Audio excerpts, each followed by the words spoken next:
Welcome back, everybody. I hope you're having a terrific week. Today, I have another hot take for you on Waymo. Apparently, they are delivering way more paid trips than anybody else. I took forever to think up of that one.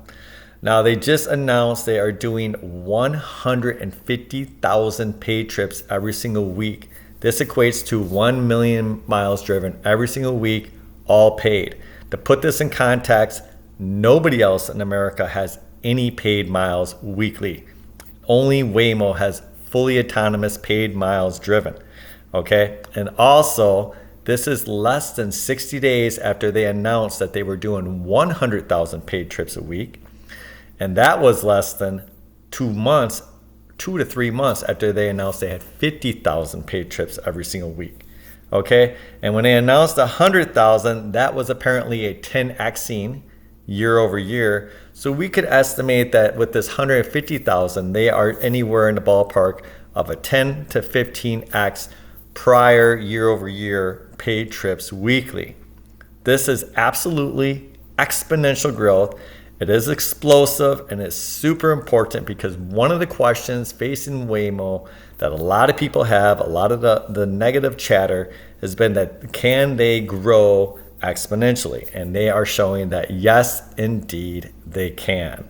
And with them soon to debut in Austin by the end of the year and in Atlanta, Georgia by 2025, with such cities as Buffalo on track for 2026 and beyond, we can expect to see continued growth like this. Now, in my last video in a deep dive on Google, I put a extremely conservative, and of course it was before this data was released, extremely conservative estimate of Waymo's paid trips weekly in June of 2025 to be at 250,000. Now we can see that is absolutely, that's not going to be the case. That would be, I don't even think that's possible. That's not even the worst case. And now I would say that at least by June 2025, we can expect them to be doing anywhere in a ballpark of 750,000 to 1 million paid trips weekly. That is the worst case scenario. So here we have exponential growth from Waymo, absolute leader when it comes to the robotaxi business. And they just received a nice valuation of $45 billion. This was assessed after the latest investment round of $5.6 billion, led by Alphabet itself, but also invested in by such people as Andreessen Horowitz, Fidelity, Perry Creek, Silver Lake, Tiber Global, and T. Rowe Price. In addition, it was just announced that Waymo released their paper on end-to-end multimodal model for autonomous driving. Now, I want to bring this up. This paper is extremely important because when I talk with a lot of the Tesla guys, they do correctly point out that Tesla is using an approach that they believe is superior because it is AI end-to-end. However, they act like Google has not done any of that. And of course they have.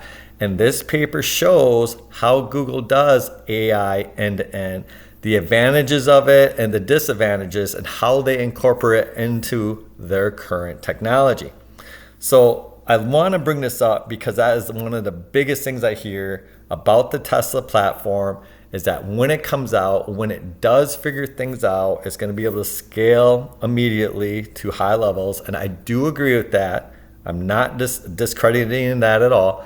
However, they act like Google is programmatically doing everything and they have absolutely no AI involved, which is absolutely ludicrous. So here, if you have the time, I would suggest reading this paper. It's really great. Again, it shows you the advantages and the disadvantages that Waymo has encountered from trying to use AI end-to-end. And it highlights that they are using AI in most of their stack, but they're integrating it with other things to make sure that they have the safest possible approach. And this to me seems to be the best approach because in the US, our regulators are not going to allow things like this. Tesla's full self-driving, if you watch this video, hits a deer without even slowing down. Doesn't stop, it doesn't even slow down. You can see this deer right in the middle of the road, about the size of a small child, just plow right into it. And why does it do this? There could be multiple reasons, but the main thing I think it is this is the weakness of just relying on cameras. If Elon would just get over it, what he said before, admit he was wrong, and put LiDAR on, problems like this would be solved immediately.